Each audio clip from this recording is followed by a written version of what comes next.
One thing is that the Yuga-Dharma is for everyone in this age of Kali. There's not like one Yuga-Dharma for one man and another Yuga-Dharma for someone else. So if you're doing the Yuga-Dharma, or trying to do the Yuga-Dharma, by performing Nama-Sankirtana, then you can't be going very wrong. And whether you do it here or whether you do it somewhere else, it's always better to do direct devotional activities than indirect devotional activities. Directly hearing, chanting, remembering, worshiping the deity. Padasevana was also there. Parikrama, worship Tulsi. These are considered to be Padasevana. 9 processes of devotional service, offering your everything, ultimately.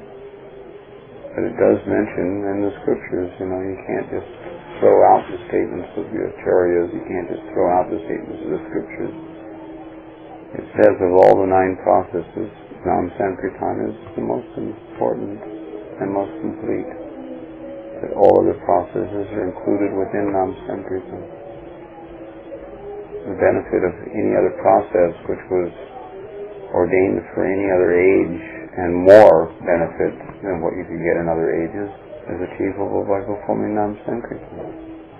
So if you're performing Nama-Sankirtana in this age of Kali, then you're on the right track. There may be other services which are important in certain respects, but at least we understand that Harinam Sankirtan as the Yuga-Dharma is the prime methodology for becoming self-realized in this age of Kali. When I asked my temple president the same kind of question, what should I be doing, how should I do? He says you just find out by asking your temple president what he wants you to do, right? No. Well, he said, what did he say? Krishna puts you in the, Krishna arranges it for you. So, basically I said they shouldn't give up all attempts to try and find something better. And he said that Krishna will put me in a place that's most suitable for me. So at this stage, wherever he's put me, basically the conclusion is stay where you are, stay put and do whatever you're doing. What the circumstances that that's a convenient way of manipulating the situation in favor of the fulfillment of the temple manager's desires. And we see that happening so often. They try to, just like one time, it was a slightly different kind of discussion, but I was complaining that I wasn't satisfied with the way things were going on and the way devotees were behaving in relationship to me in one temple in America where I happened to be. So then, at that time, one of the managers, vice president, or whoever he was, I can't remember exactly what was his position, but I remember him coming across with this philosophy that, well, Krishna is the fulfiller of all desires, so the only reason why you're here is because you've desired to be here, which in certain respects was true, because if I desired to do something else, I wouldn't be there. Probably I would be somewhere else. Like if you didn't desire to join the Hare Krishna movement, you wouldn't have joined the Hare Krishna movement in Sydney, or wherever you joined. Was it Sydney where you joined? With Greenhouse family. You may know Yuga-Dharma in your honor. No, I don't remember. No, it's a small town where I was living. Yeah. And then I went to Brisbane for 2 weeks, Brisbane Temple. Yeah. And met someone who was meant to be travelling, getting trained up to do courses.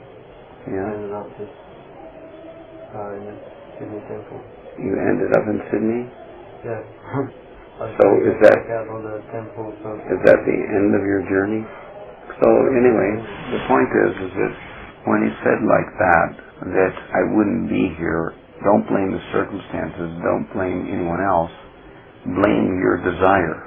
You desired to be here, so therefore just accept the circumstances in terms of the fact that whatever experiences you're getting here is on account of the fact that you desired to be here.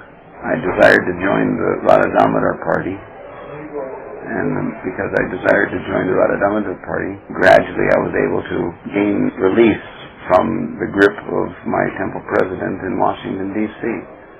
Because I had an ardent desire to join Radha Damodar for traveling and preaching with his brahmacharis and sannyasis without having women around all the time.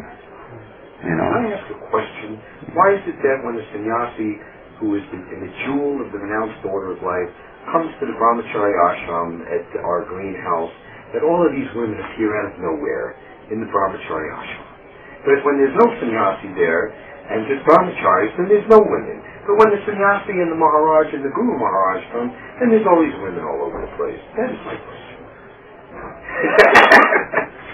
To get the answer to that question, my suggestion is that you should intensify your chanting of Hare Krishna, Hare Krishna, Krishna Krishna, Hare Hare. A little humor in this.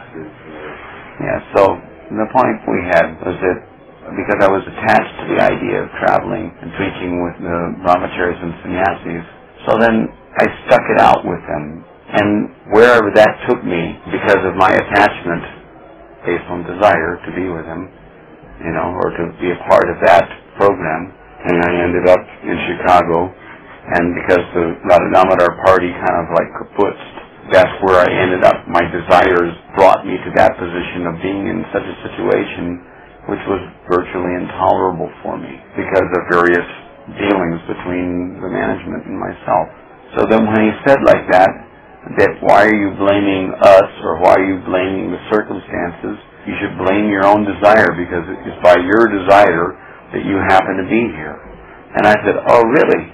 Is it only just because I desire that I've come here and remained here and have to experience whatever, let's say, unpalatable experiences that I'm experiencing under these circumstances? Well then, I desire to take your leave. And I'll go to Vrindavan. Would you say that to him? Anyway, but so I desire. If you're saying that everything is happening because of a desire, then all I have to do is change my desire. So I decide right now at this point to change my desire, and I'm desiring to find myself in another situation. So therefore I'm repairing to Vrindavan Dham. Did they utter a reply to that? Yes, then they gave me an ultimatum that either I had to surrender, but that if I was going to Vrindavan, then I couldn't stay another night in the temple. And they wouldn't let me do any Sankirtan for the purpose of collecting my ticket. I just had to pack my bags and take a hike, because it appears that my presence here would undermine their authority. So then I said, Hari Bol. I packed my bags, took my deities, and hit the road. So the thing is that in certain respects it's true. Where there's a will, there's a way. Everything is based on desire. By desire you come to this material world, and by desire you're going to get out of this material world. If you desire to remain in this material world, then you're not going to take the necessary steps to become freed from material entanglement or whatever. So it's just a question of exercising your own intelligence as to what you perceive to be the most advantageous for your advancement in Krishna consciousness. If you can understand that by living in Mayapur or living in Vrindavan, these two dhams, where you get 1,000 times the benefit of your devotional activities, if you can keep your nose clean, so to speak, in Vrindavan Dham, and engage nicely in devotional activities, then with every round you chant, you're getting the benefit in your transcendental bank account of 1,000 rounds. And during Kartik, you get the benefit of 1,000,000 rounds for every round that you chant in Vrindavan Dham.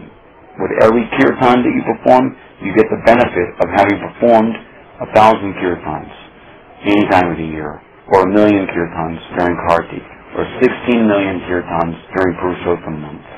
So if you can understand that here's a golden opportunity for me to get lifetime's worth of advancement in Krishna consciousness by getting lifetime's worth of transcendental credits in my spiritual bank account, which amounts to Krishna Punya Punja, by which I can hope to dance with Krishna, to play with Krishna, face to face, eye to eye, in his leelas, then why not? The facility is here. You've proven to yourself that it's possible for you to get from there to here this time, so you can always do it again if Krishna is willing. So if Krishna is willing to fulfill your desire, to take advantage of that golden opportunity to spend my life in such a way that I get lifetimes and lifetimes worth of advancement in Krishna consciousness, then why not do it? Why let anyone or anything keep you bound to a situation where you could hardly make as much spiritual advancement as if you allowed your desire to take you somewhere else and accepted that that is Krishna's arrangement. It's Krishna's arrangement that there's a Vrindavan Dham on this planet to resort to. It's Krishna's arrangement that there is such a thing as Nama-Sankirtana that can be performed in Vrindavan Dham. It's Krishna's arrangement that you're on this planet. You're not just in the Sydney temple, you're on this planet. So you have to look at the broader picture and see what Krishna's arrangement is, what you can possibly do on the basis of having taken birth on this planet. The planet provides you the opportunity to be associated with the Holy Dham and make leaps and bounds of spiritual progress. If you feel too timid to take up residence in Vrindavan because you're just a neophyte beginner in devotional service, more or less, so maybe I'm not advanced enough to take advantage of such an opportunity. If you feel like that, then by all means take shelter of Navadvip.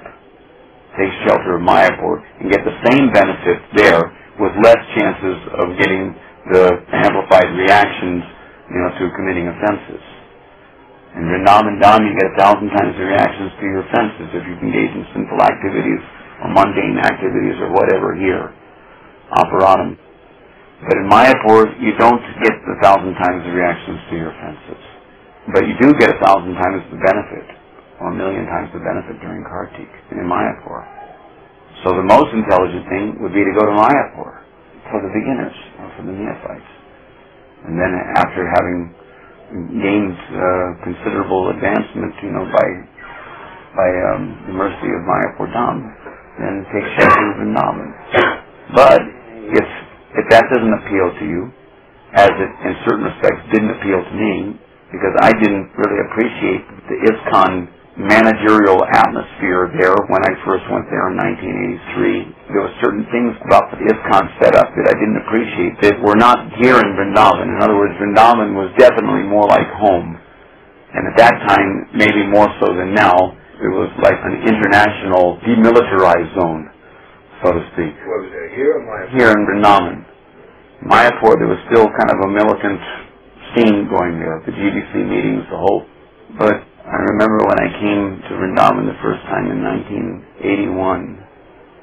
That was like 8 years or so after I had joined the movement. It's the first time I was able to come to Vrindavan, because I was always being hoodwinked into accepting responsibility for Prabhupada's book distribution. Either I didn't meet my quota, or even if I did meet my quota, then you didn't meet your quota, so you can't go to the festival.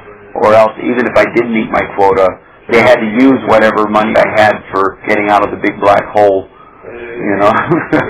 And so there was not enough money to give anybody an opportunity to go to Vrindavan. Either that, or else everyone else gets to go to the festival, but because I was a pujari, the pujari was like a rare commodity or something, so someone had to take care of the deities, so I was always having to take care of the deities while everybody else goes to the festival. So then, okay, I figured that maybe this was Krishna's plan. Maybe my anxiety and desperation for one day being able to go to the Holy Dham, that would increase my adhikar for appreciating the Dham once I finally got a chance to go.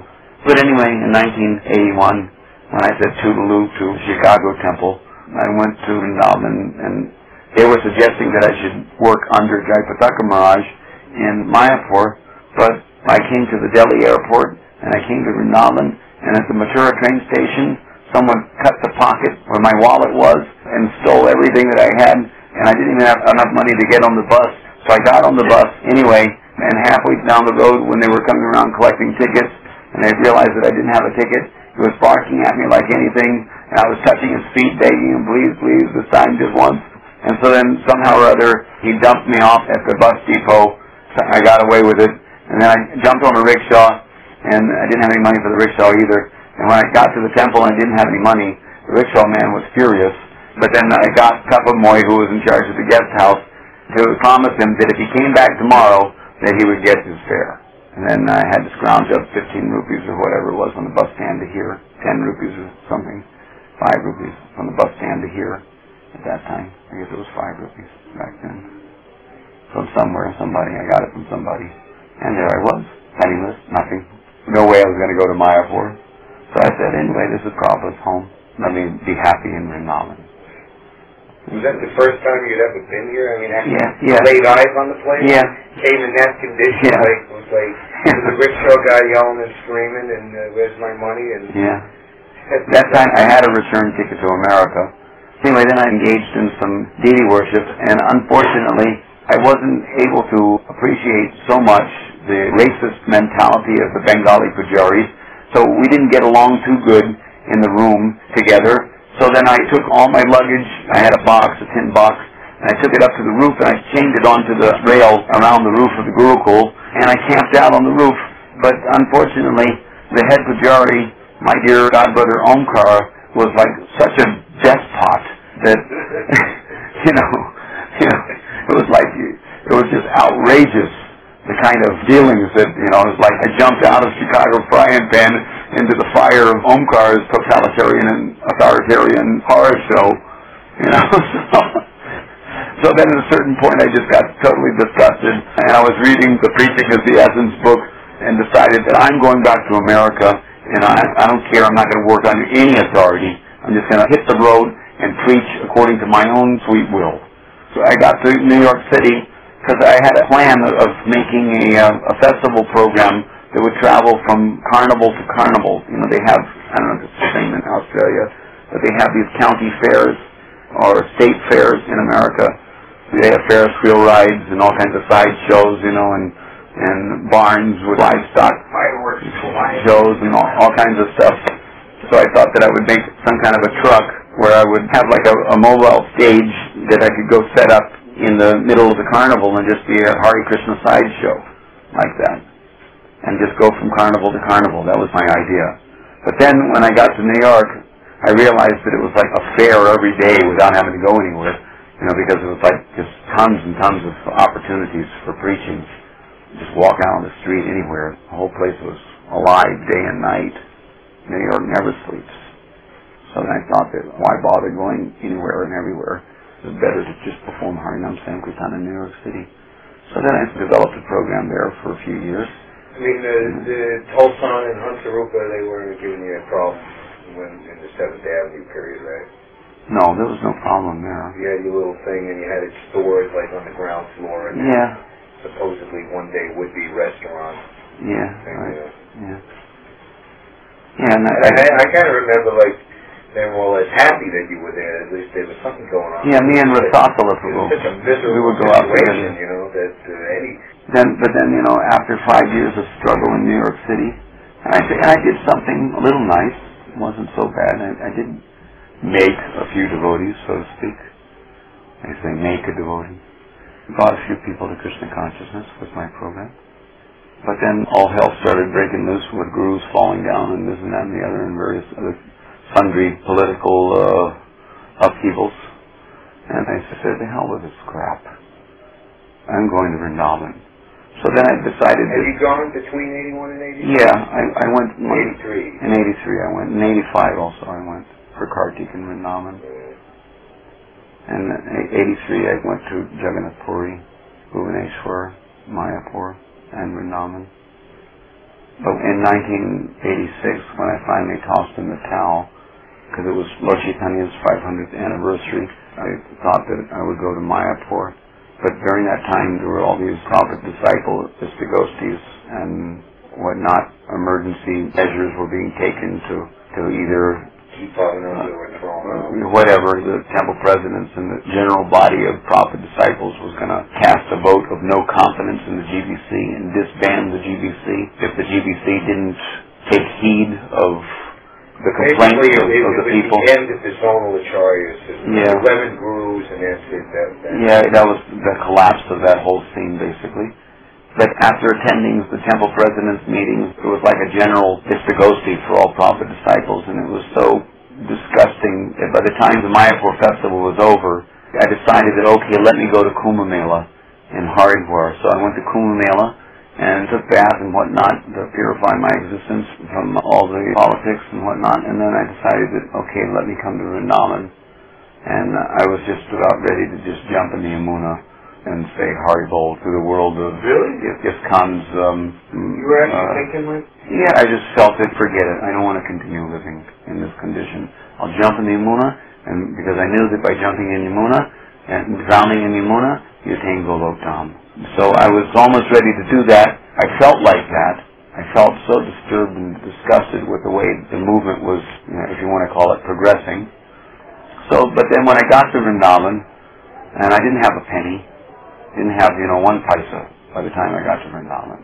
I had a couple mouth amplifiers and a couple microphones and a folding harmonium and a dolak for traveling, some whoppers and some kartols, and I saw that there was no kirtan at all. Nothing. Kush name, nothing going on in the temple here.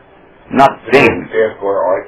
They had artik, but there was hardly any kirtan at all. At that time, I basically again started reviving interest in attending the Gora Artik Kirtan, and I spent like 8 hours a day just chanting alone in the temple with nobody helping me, and I would have to periodically bark at the devotees back in the paraphernalia stall who would turn on a new jalota or some cassette which would be interfering with my kirtan because they were used to just playing a tape back there, and there was no kirtan in the temple whatsoever.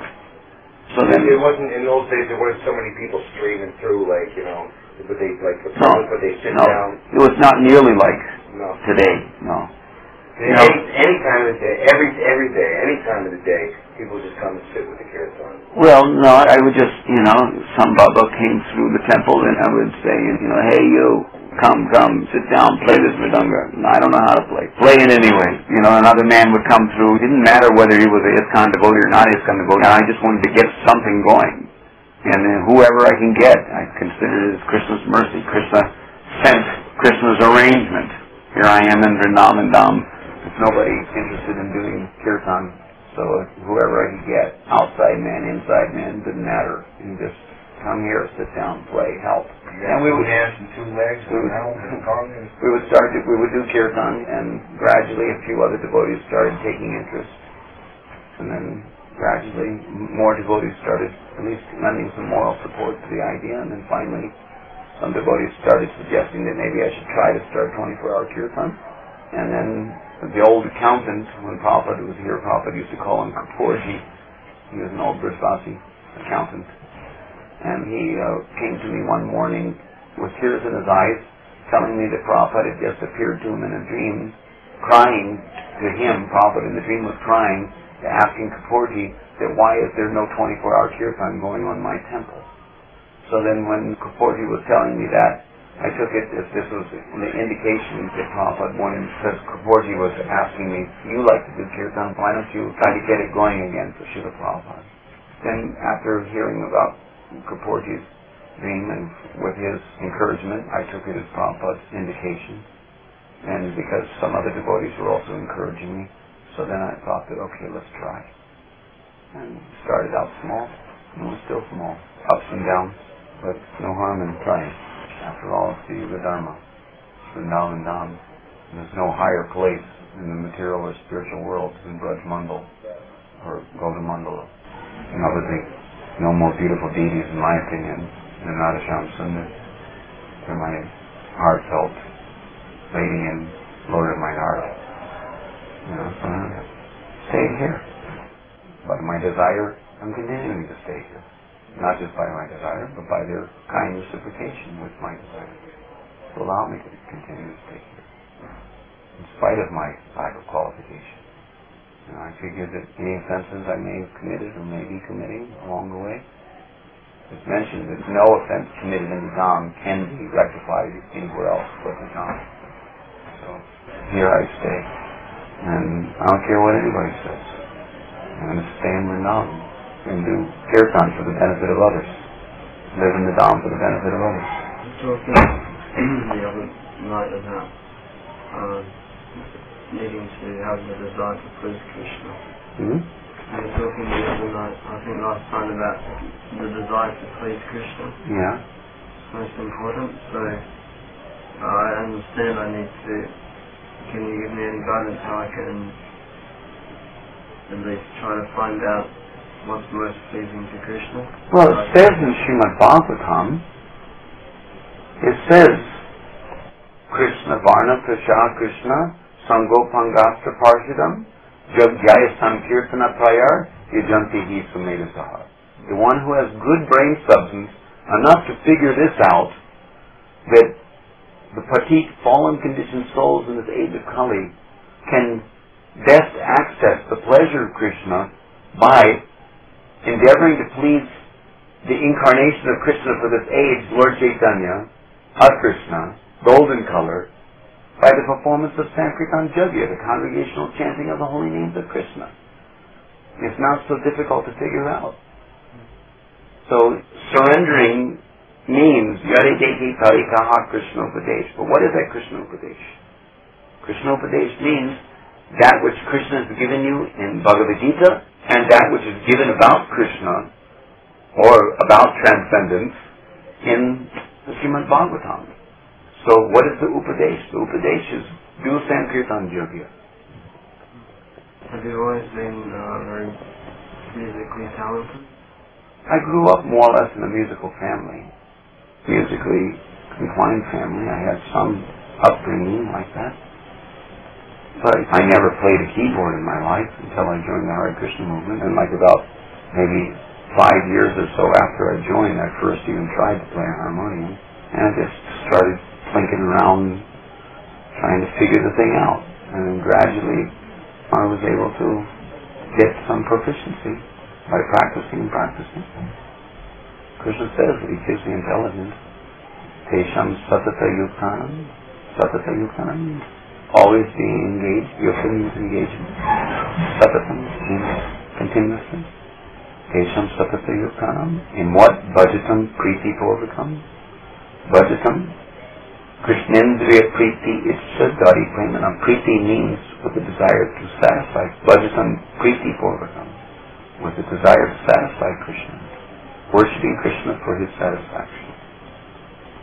So then, if one is constantly engaged in worshipping Krishna for his satisfaction, Jagyaya Sankirtana Prayar, then Yajanti Hi Sumedasaha. By that Sumedasaha, what is the Sumedasaha? That is enough intelligence to know that that's what we should be doing, and by doing that, then automatically the Dhammi Buddhi Yogam comes. Krishna gives Buddhi Yogam more intelligence, how to do it more nicely. So, it's possible to improve the abilities by working at it for Krishna's pleasure. Try again.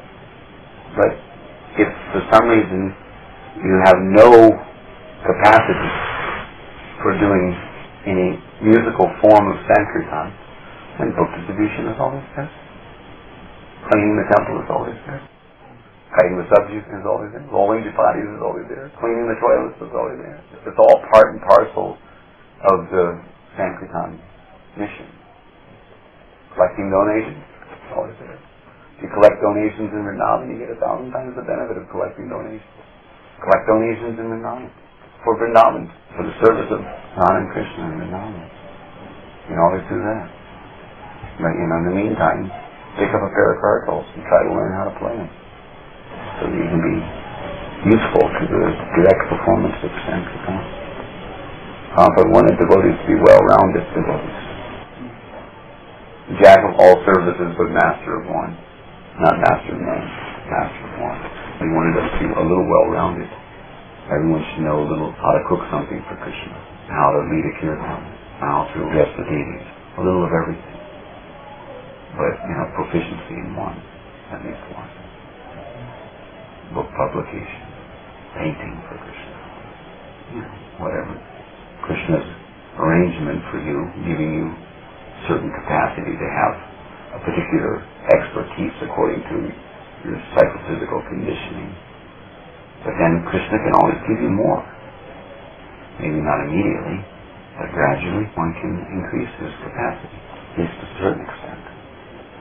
You'll never be able to be like Lord Brahma in this lifetime, because you only have one head and one puny little brain.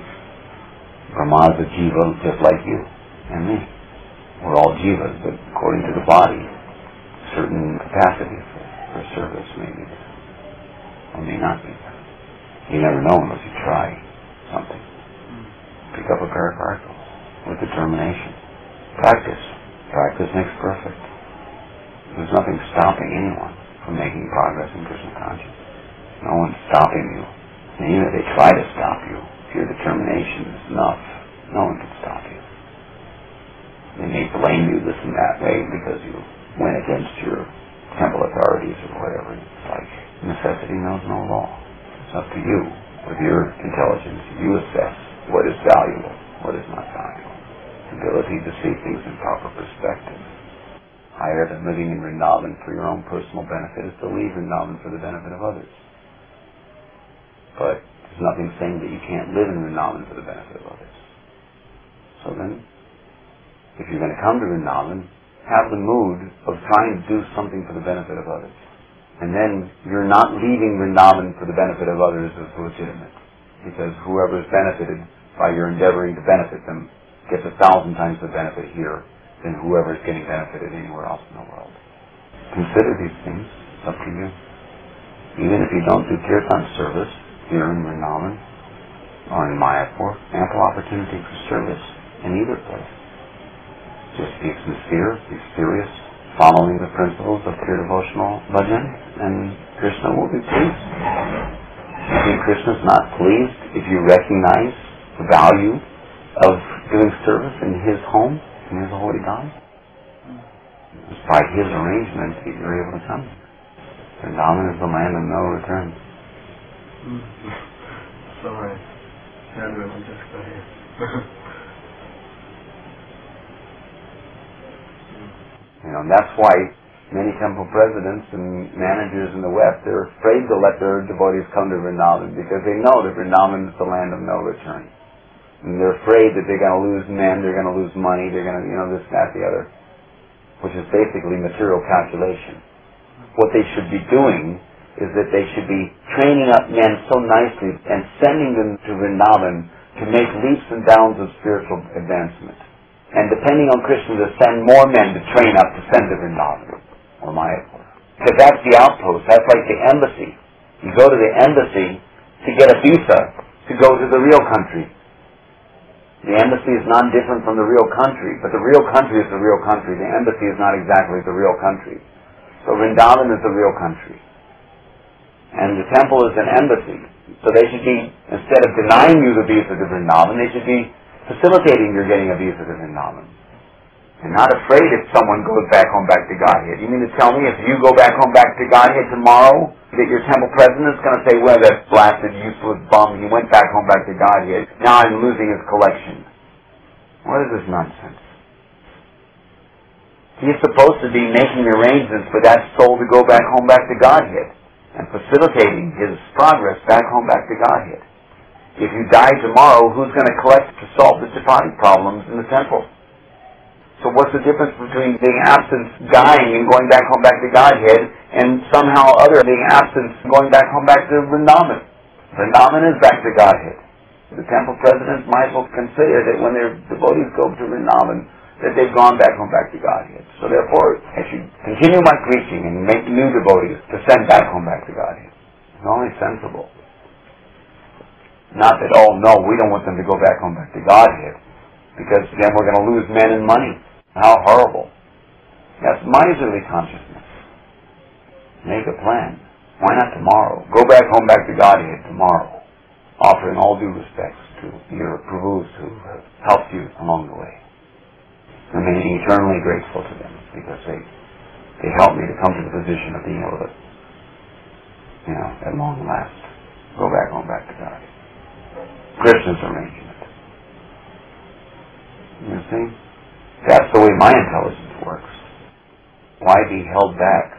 It's like the husband holding back the gopis when Krishna calls the gopis for Maharasa. You think I'm going to listen to my husband? My superiors. I'm going to listen to my superiors? When Krishna calls, when opportunity knocks, I'm going to answer.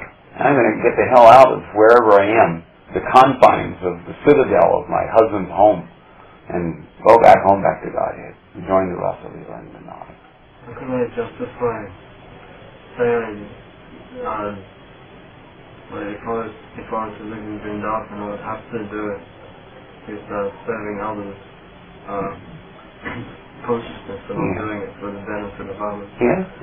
How can I say I couldn't, like you obviously doing great benefit in your kirtan. If I couldn't do anything like that, if I was, sweeping floors and That's assisting. That's also for the benefit of others. It's for the benefit of the deities. Have a nice clean temple. It's for the benefit of the public who comes to see the nice temple. Benefit of Srila Prabhupada, so that the public is getting a nice impression which reflects on Srila Prabhupada's mission. But when there's so many Prabhus that can be doing that job, you can be one of them. But then anybody can do it. So many my sisters in preaching in Australia, where there's not so many people.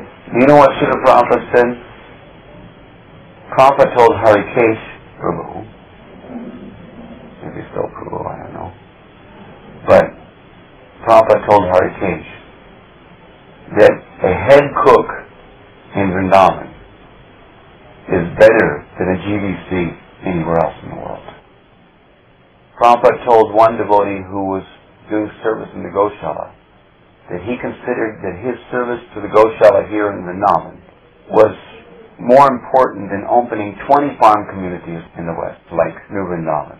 The devotee was telling Srila Prabhupada that he was thinking that maybe he should leave the Goshala service and go back to America and start up another farm community like New Vrindavan. The Prabhupada said that he much valued the service that he was doing in the Goshala than the opening up of a whole farm community, 20 of them. And also Srila Prabhupada said that if for any reason all other centers of ISKCON, including Sydney, have to close down, but Vrindavan and Mayapur must remain open at all costs, which certainly expresses Srila Prabhupada's consideration of the relative value of these two places, Vrindavan and Mayapur, in comparison to any other place in the world. So I see the, appealing side of seeing everything as Krishna's arrangement wherever I'm put. But Krishna's put me in this situation right here. Also, just as much as when he put me in front of the temple president. Exactly. Why limit Krishna?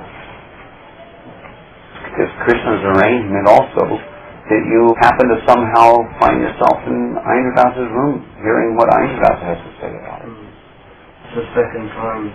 The first people I moved in with had very similar views as usual. Yeah.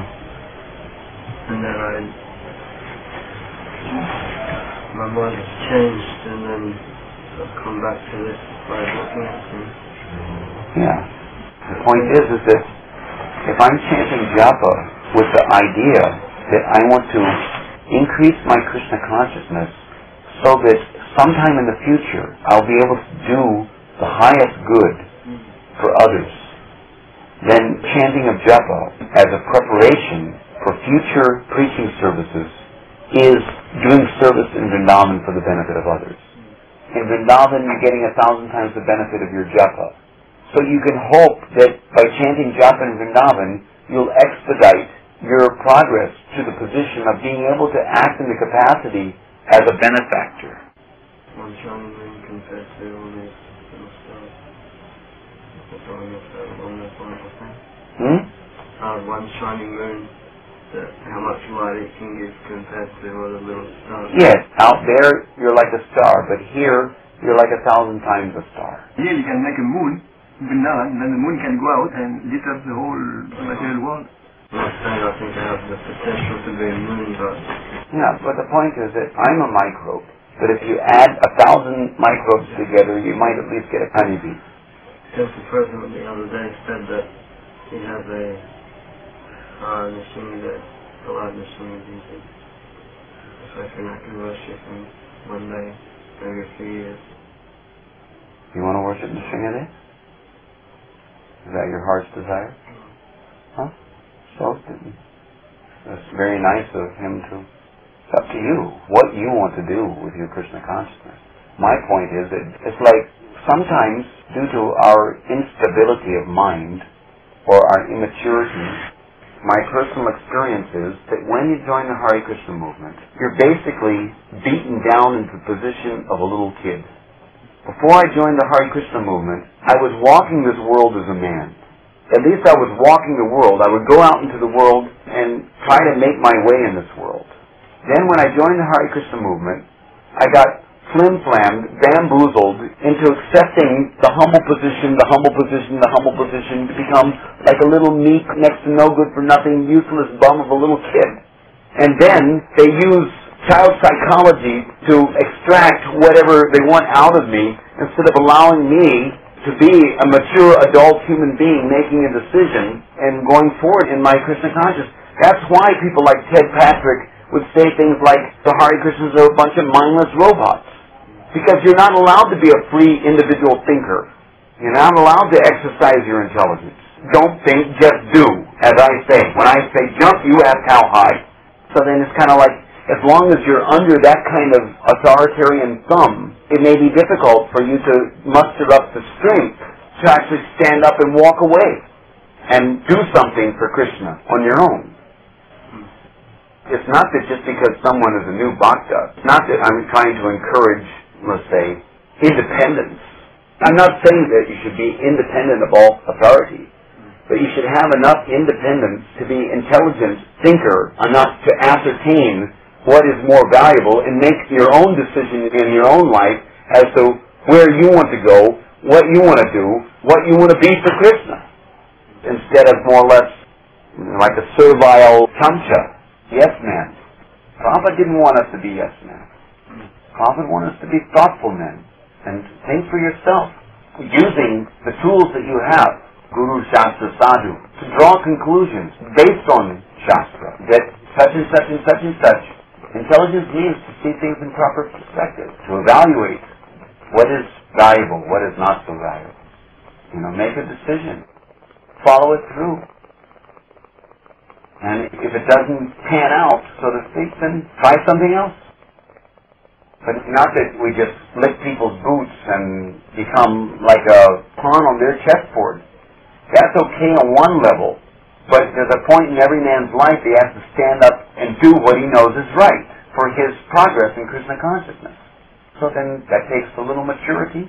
If you're afraid of being a man and feel more comfortable or feel protected, safer by remaining as a little kid placing in the hands of the, or whatever, puppet, if that suits you and you feel more satisfied being that in your life, a pawn on somebody else's chessboard. Ultimately, everyone's a pawn on Krishna's chessboard. So ultimately, everyone, even if we become Mahabhagava, will be puppets in the hands of the eternal associates of Krishna.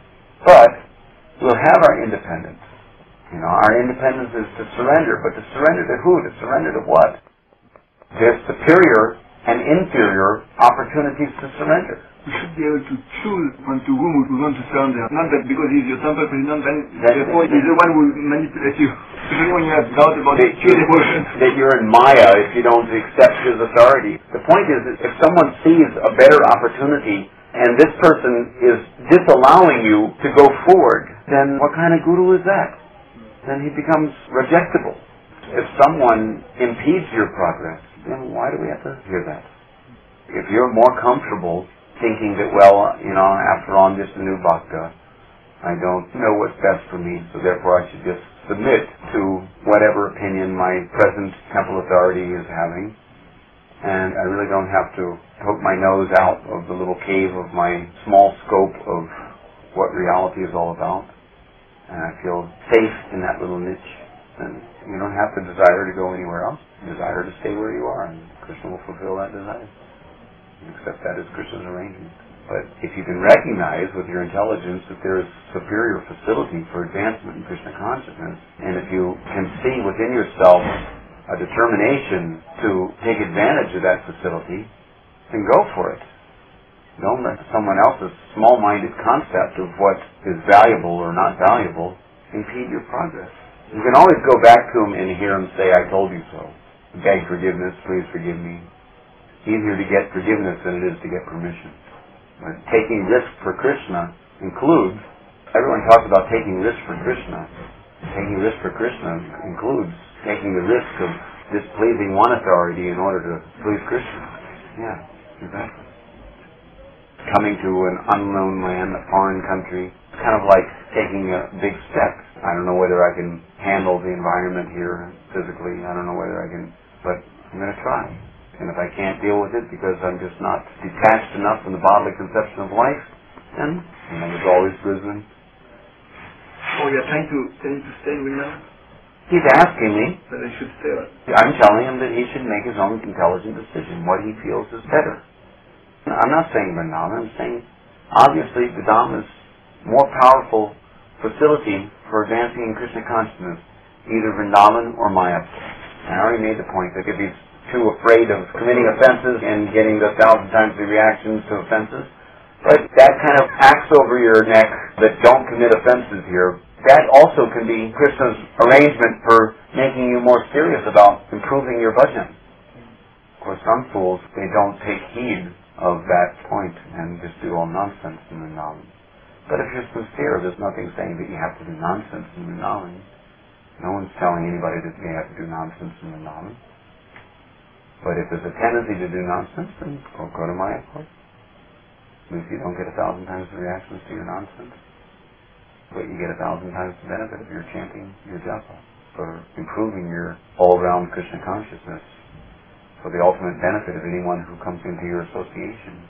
When you make all that advancement that you should be able to make by taking advantage of the fast track back home, back to Godhead. It's probably a really stupid question, but I'd like you to clarify on an only son, so there's some, from Krishna's point of view, me being an only son in my family, do I have any responsibility? Do you have any responsibility to your family? Yeah. There's no responsibility at all for anyone who surrenders to Krishna. No, depending. If your parents are devotees, and Mahaprabhu told Gopal Bhatta, you stay until your father and mother are in this world, because they are devotees, you have to take care of them. But if they are not devotees, like my parents, have no responsibility at all. At all. But if they are devotees, you have some responsibility. Well, but... and if they are devotees and they think that you should be free, then they will let you to be free. That is not necessarily the proper conclusion.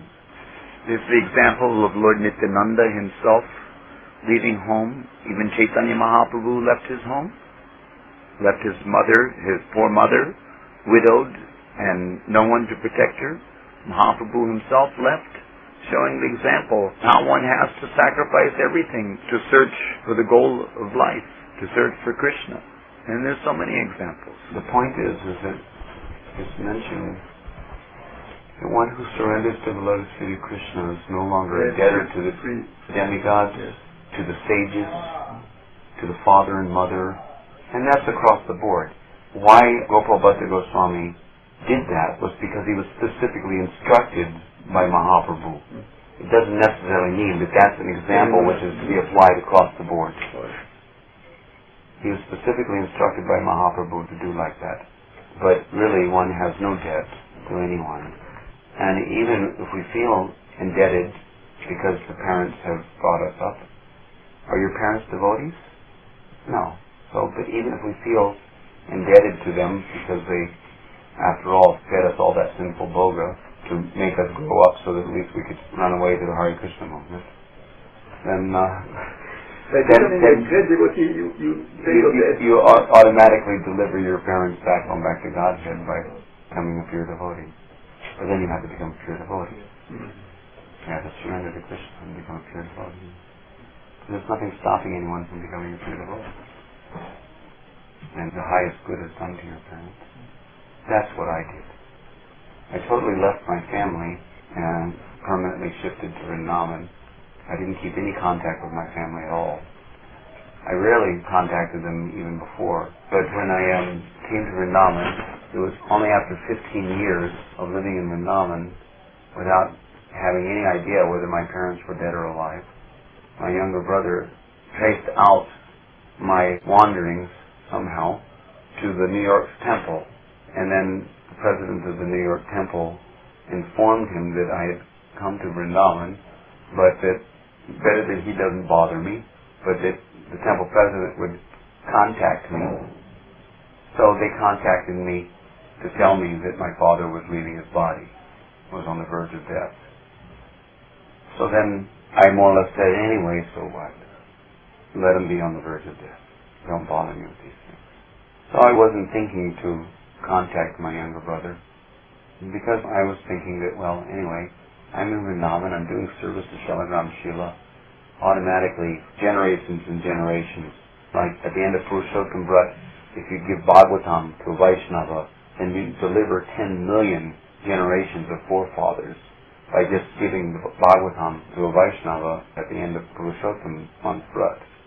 So I'd already done that several times, just to make sure. So I figured that I've already done my duty. But then, the next morning, before I woke up, I had a dream where someone in my dream, I was being informed by some godly living entity that I should contact my family, my younger brother, and do the needful, because my father, in his previous life, was a fallen disciple of Bhaktisiddhanta Saraswati Thakur, and that the reason that I took my birth in his family was for the purpose of delivering him. So then I immediately got the intelligence, the idea came to me that I'll send him my Tulsi beads. But first I should inquire from them what was his decision about the disposal of his body. Because I remembered that in my childhood he had taken me to some cemetery where he had bought a cemetery plot for This is my place. for his family and stuff to be entombed as a Christian. So I called to my brother and asked him that was he going to be buried or cremated or what? And then my brother told me that my father had decided that he wanted to be cremated. So then I said, Acha, very good. So then I told him that I would send him Tulsi neck beads. Ganadhar Maharaj happened to be going to that area of the country, so I gave him a letter that I'd written to my father, along with one strand of Tulsi neck beads from my own neck, and told him that this was a gift from his long-lost son as an expression of my love and gratitude toward him, and that he should kindly accept my gift of love by wearing it around his neck. So he agreed to do that. I contacted him once after he left his body and confirmed that he was wearing the Tulsi Mala on his neck when he left his body, and that it remained on his body when he was cremated. In Tulsi Mahatmya, it mentions that even if there's one piece of Tulsi wood in the fire which cremates the body of even the most sinful man, no matter how much sinful activities he performed in his lifetime, if there's one piece of Tulsi wood in that fire which burns the body of that man, then that soul attains the spiritual world. He attains moksha, freedom from repeated birth and death, and goes to the spiritual world. Right. So I figured that being prompted by the person that was in my dream wasn't just a voice, it was a person in my dream telling me. It's like some angelic kind of elevated devotee person was telling me that no, I should not neglect this. That my father in his previous life was a fallen disciple of Bhaktisiddhanta, and that by Daidanyatrena it was arranged that I had taken my birth as his son for the purpose of delivering him. Therefore, I should contact him and do the needful. So then I remembered the statement in Tulsi Mahatmya and thought that I should find out whether or not he was going to be cremated. And when I found out that he was going to be cremated, then I said, Acha, so this is the arrangement for him. And he in fact kept the Tulsi when he was cremated. So then I felt satisfied that I'd done my duty to my father. But I had no idea about my mother, because they were separated, divorced. Although she, in certain respects, was more liberal and favorable. Although my father was not unfavorable, he personally took me to the temple. He more or less donated his son to Srila Prabhupada. Willingly, knowingly, took me to the temple. I remember when he drove me like 60 miles from our farm to the city where the temple was. And so he was asking me that don't I think that I'm limiting myself, by entering monastic life? And I told him that it looks like it's a limitation because a monastery is like a small place, but it's like the doorway to the unlimited spiritual world. It's not limiting myself at all. going from this limited material world to the unlimited spiritual world. And he was satisfied with that argument. And he happily enjoyed the Sunday feast. What was your age? I was 20 years old when I joined the Christian Nice. Huh? Young boy. Yeah. A little young. You know, the hippie world back then. Your father maybe thought better he be a monk than he be a hippie. No. Your father was a old hippie. Yeah, my father was a bohemian himself, more or less. He was a old hippie. Yeah. He was smoking ganja before I was smoking ganja. Both my father and mother. You know, I grew up in such a kind of environment. They were experimenting with peyote, mescaline, and various things. He also had tripped on LSD before I had experimented with fallen disciple of Aindra. I was trying to line up the time period as to whether or not, because my father was born, I think it was in 1932. When did Bhaktisiddhanta leave this world? Around this time. Around that time, maybe. 1960, he gave second initiation to Prabhupada. 19? 69. No, it's 22.